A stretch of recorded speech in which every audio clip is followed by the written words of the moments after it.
Et bonjour à toutes et à tous, j'espère que la nuit a été bonne, le marché a bougé un petit peu cette nuit, rien de méchant. En tout cas, moins méchant que la neige qui est en train de tomber et qui va être costaud aujourd'hui. Ladies and gentlemen, faites attention si vous prenez la voiture, ça va piquer. Nous, on démarre le Crypto Café.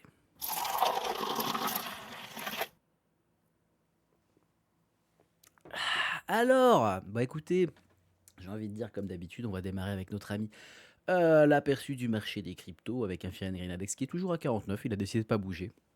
Il se sent bien ici apparemment, il n'a pas envie de d'aller plus haut ou d'aller plus bas. Bah, écoutez, j'ai envie de dire tant mieux pour nous. De toute façon, au niveau des prix, ça n'a pas trop bougé. J'ai envie de dire, on a eu une belle mèche vers le haut, une belle mèche vers le bas, et puis maintenant, on latéralise. Côté bah, écoutez, des ETF, on a eu petite sortie, ouais, un demi-milliard sur les ETF quand même qui sortent. Bon, voilà, hein, vous savez ce que ça veut dire. Genre, on va pas se prendre la tête. La dominance du Bitcoin qui descend un petit peu. On est à 58,2%. Ethereum qui prend un petit peu à 12,3%. Et les altes qui profitent à 29,5% côté du prix des cryptos. Ce matin, on a un BTC qui est à 92 750 dollars. On a un Ethereum qui est à 3 253 dollars. Bon, on voit que c'est un petit peu de rouge, mais comme d'habitude, on regarde surtout le weekly. On voit que ça va. Ça va même très très bien.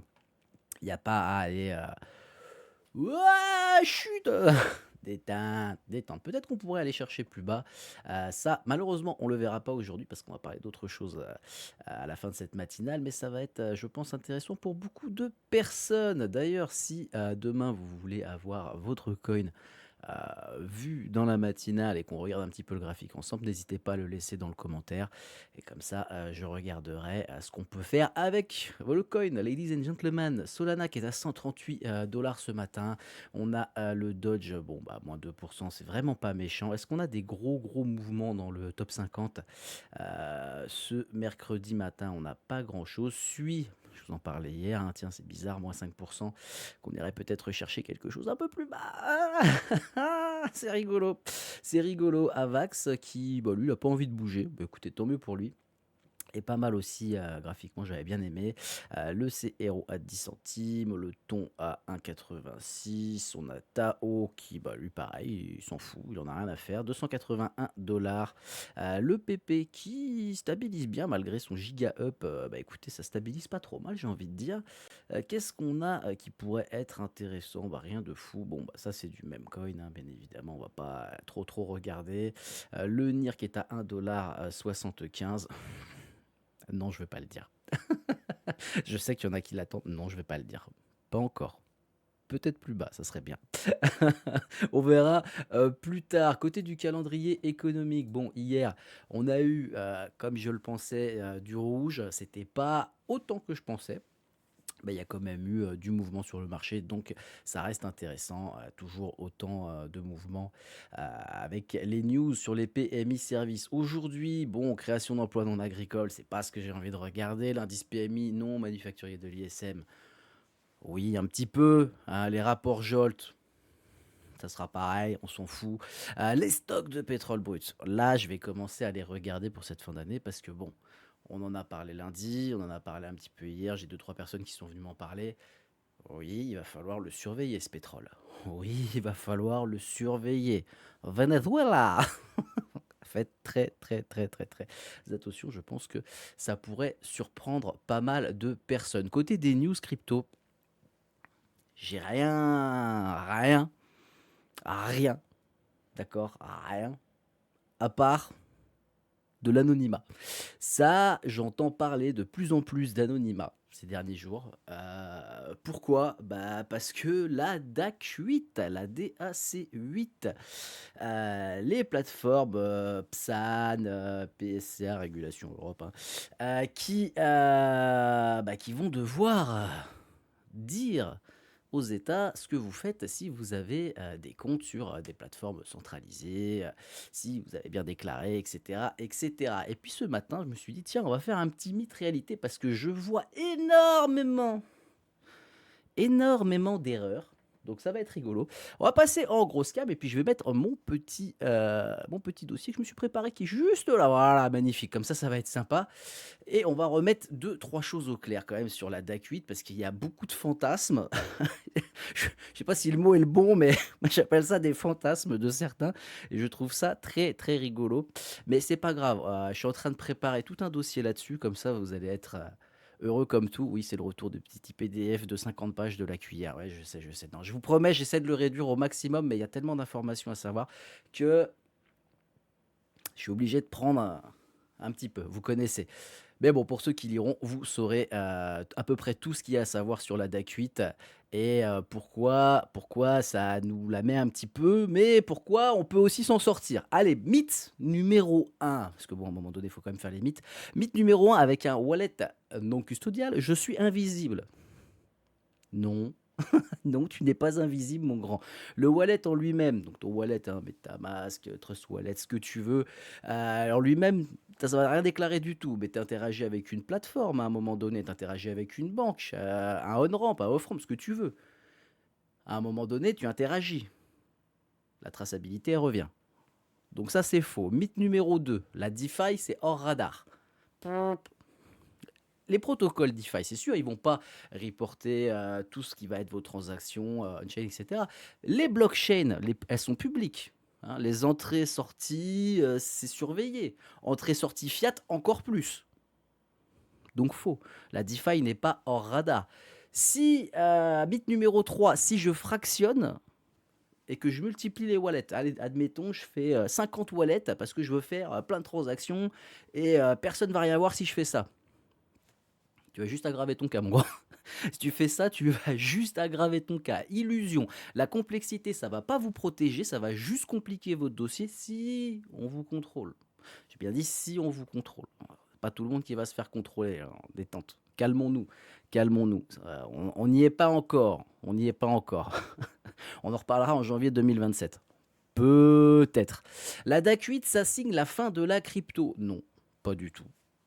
Pas du tout, pas du tout, pas du tout, pas du tout. Ça vise pas à interdire les cryptos, ça vise juste à rendre comment dire, la fiscalité pour que ce soit plus transparent vis-à-vis des États. Je mets des grands guillemets là-dessus, vous me connaissez. Je vais me faire allumer après cette vidéo, mais c'est pas grave, je rigole quand même. Les petits montants vont passer sous les radars. Non. Alors ça, j'ai écrit non, mais je mets un non entre guillemets. Pourquoi les petits montants, ça passe pas sous les radars? En fait, les seuils évoluent, vous pouvez le voir au niveau de vos banques, hein. Avant, on pouvait faire des transferts aux enfants, aux amis, entre guillemets, on devait déclarer ou pas en fonction de la somme. Bref, on pouvait se débrouiller, plus ça va, plus on réduit. Donc, les seuils évoluent, les règles changent, mais les historiques, eux, ils ne disparaissent jamais. D'accord? Votre historique de transfert, de traçabilité, etc., il disparaît pas. Vous pouvez pas modifier une fois que c'est on-chain. C'est terminé. C'est on-chain et tout le monde peut le voir. D'accord? Donc, petit montant, moyen montant, grand montant, ça ne change rien. Absolument rien. D'accord? Maintenant qu'on a fait 5 mythes, il y en a il y en a plein d'autres, mais je prends ceux qui sont les plus flagrants, entre guillemets, on va faire 5 réalités. Les plateformes centralisées sont les premières concernées. Oui, c'est elles qui doivent faire les reports aux autorités, pas toi directement, même si tu es censé déclarer tes impôts. Tu es censé déclarer tes impôts. Eh bien, c'est la loi. Je vous cite la loi, d'accord? Réalité numéro 2. Les entrées et sorties fiat recréent la traçabilité. Comme je vous l'ai dit pour le mythe de tout à l'heure, oui, à partir du moment où vous touchez au monde réel, les cryptos sont réels, hein, bien évidemment, à partir du moment où vous touchez à ce monde réel, le lien se refait. Donc, oui, oui, oui, tout simplement. La blockchain est publique et analysable. Ah oui, tout le monde peut le faire. Alors, il y a 4-5 ans, moi je disais beaucoup, on est anonyme sur la blockchain. Ça a évolué, ça a bien évolué. On n'est pas anonyme, on a des pseudonymes. D'accord? On a des pseudonymes. À partir du moment où vous êtes enregistré sur un exchange, vous avez fait une vérification d'identité. Pour la plupart, j'ai envie de dire, donc vous avez donné votre adresse, votre nom, votre adresse mail, votre numéro de téléphone. Vous avez donné à peu près tout ce qu'il faut pour vous retrouver. Réalité numéro 4, la DAC 8 vise la transparence fiscale et pas l'interdiction. Oui, c'est une logique de conformité, c'est pas une guerre contre la crypto. Il y en a qui vont le prendre comme si c'était une guerre. Non, ce n'est pas une guerre, c'est juste une régulation qui se fait. Qui dit régulation, faut pas l'oublier, ça attention, hein, mais qui dit régulation dit bien évidemment démocratisation et une ouverture un petit peu plus grand public. Il y a pas que du mauvais, il y a pas que du mauvais là-dedans. Oui, ça fait chier, moi je vous le dis, hein, on dit les termes, oui, ça fait chier, mais ouverture grand public. Et la réalité numéro 5, bon bah ça vous le savez déjà, les historiques vont rester. D'accord, ça reste. Les règles changent, ce que vous voulez. Les données, elles restent. Point. Terminé. Il y a zéro débat là-dessus. Faut pas se prendre la tête. On n'est pas anonyme, on est sous pseudonyme. On est responsable. D'accord, donc vous êtes responsable de vos actes. Quel que soit votre acte, que ce soit dans la vie, de tous les jours, de dehors, au travail, au quoi que ce soit, vous êtes responsable de vos actes. Donc, si vous déclarez vos cryptos, faites-le bien. Si vous déclarez pas vos cryptos, bah, vous êtes dans la sauce. Si vous vous faites gauler, encore une fois. Donc, soyez carrés, ceux qui le veulent en tout cas. Mais à un moment donné, il va falloir prendre les devants. D'accord? Si un jour vous êtes contrôlé, mais que vous êtes prêt à ce contrôle, ça va se passer super bien. Si vous n'êtes pas prêt et vous commencez à faire du puzzle, à machin, nani, nanana, vous êtes cuit. Voilà, vous êtes cuit. Et le fisc peut remonter à 10 ans en arrière. Donc 10 ans en arrière, aïe, aïe, il y en a, ça peut faire très, très, très, très, très, très, très, très, très, très, très mal. D'accord? Donc le vrai sujet de tout ça, c'est pas de chercher à se cacher. Ne cherchez pas à vous cacher. Les mecs, s'ils veulent, ils trouveront tout. D'accord? C'est de savoir comment être propre, organisé et serein dans votre vie. Vous n'allez pas vous cacher toute votre vie. À un moment donné, il faut se montrer au grand public. Donc ça, on va en parler dans un live qui sera dédié à ça. Ouais, je vous l'annonce, on va faire un vrai live là-dessus. Préparez toutes vos questions. Moi, je serai, j'espère, prêt à y répondre, parce qu'il y a des questions dont je ne connais pas la réponse, je ne vais pas vous répondre. Je vous dirai que je vais faire mes petites recherches et puis que je vous aiderai par la suite avec une réponse. Et puis, on va se quitter là-dessus ce matin, c'est déjà pas mal, hein, j'ai envie de dire. Petite information sympatoche sur l'imposition, la DAX 8 et tout ça. Ah, il y a tellement de choses à dire, on pourrait en faire un sujet de vidéo, ça durerait 1 heure, mais ça sera mieux de le faire en live, il y aura plus d'échanges et ça sera plus sympa, je pense. Ladies and gentlemen, c'est la fin de ce Crypto Café, je vous fais une bise.